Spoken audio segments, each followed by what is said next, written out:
Okay, friends, let's get started. So this is gonna be the ivory or the cream.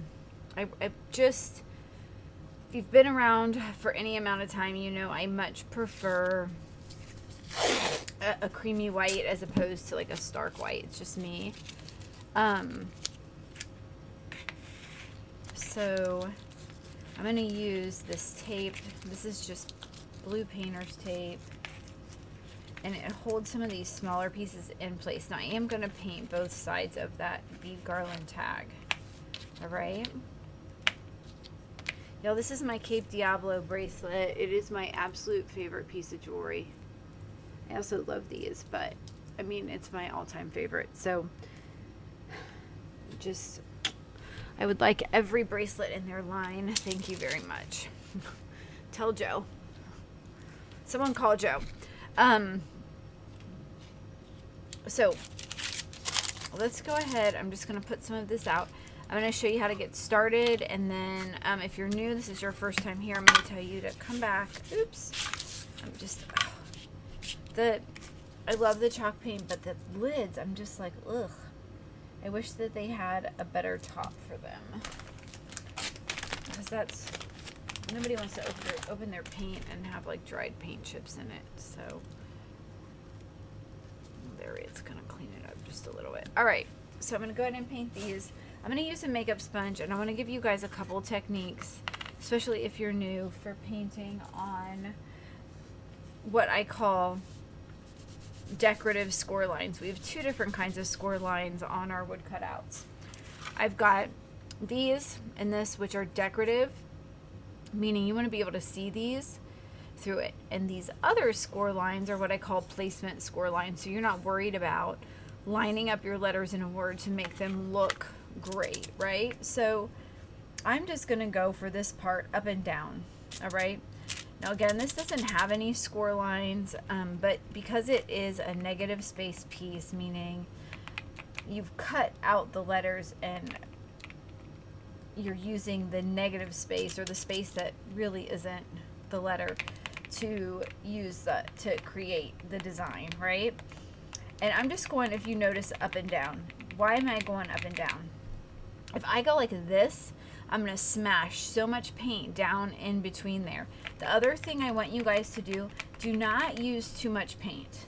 That is one of the biggest mistakes I see people make, is they use so much paint that it like bleeds down in there. It's really thick. It doesn't dry right. It doesn't look good.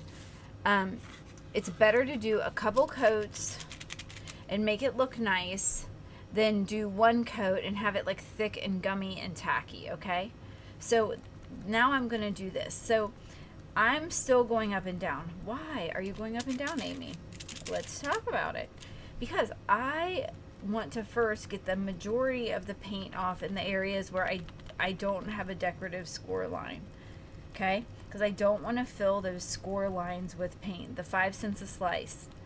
Don't want to fill it up with a lot of paint. And then if you just wipe, it's gonna really go into those. Here you can wipe because these are guidelines.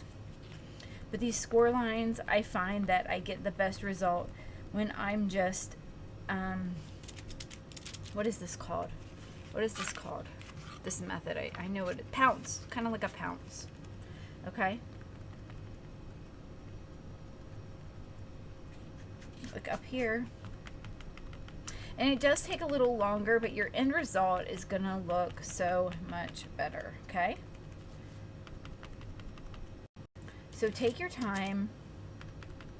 And before these are all decorative score or placement score lines, so you can just, as long as you can still see where you're supposed to put those letters, you're fine, okay? So, and notice on the end, I'm lifting up, lifting up, lifting up. You do it like this because you don't want to paint the edges, because you want your edges to look nice and clean, okay?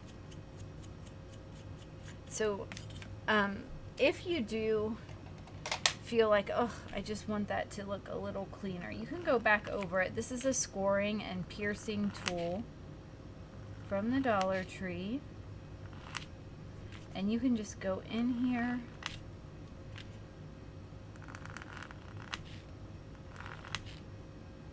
and scrape away some of that paint while it's still wet.